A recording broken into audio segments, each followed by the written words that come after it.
पृथ्वी news, नवा ध्यास नवे पर्व।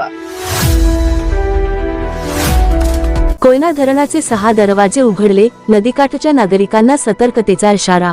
कोयना धरणाच्या पाणलोट क्षेत्रात सुरू असलेल्या मुसळधार पावसामुळे धरणातील पाणीसाठ्यात सातत्याने वाढ होत आहे। यामुळे आज 30 जुलै 2026 रोजी सायंकाळी 5 वाजल्यापासून कोयना धरणाचे 6 वक्र दरवाजे प्रत्येकी 2 फूट उघडण्यात आले आहेत।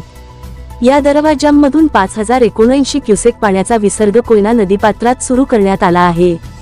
तसेच कोयना धरण पायथा विद्युतगृहाचा एक युनिट कार्यरत असून त्यातून 1050 क्युसेक पाण्याचा विसर्ग होत आहे।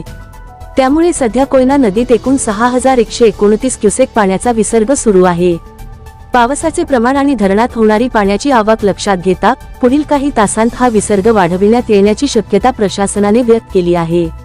त्यामुळे नदीकाठावरील सर्व नागरिकांनी सतर्क राहावे, नदीपात्रात जाणे टाळावे आणि ग्रामप्रशासन तसेच संबंधित यंत्रणांनी आवश्यक ती खबरदारी घ्यावी, असे आवाहन करण्यात आले आहे। अशाच ताज्या बातम्यांसाठी आजच आमच्या चॅनलला लाईक, शेअर आणि सबस्क्राईब करायला विसरू नका।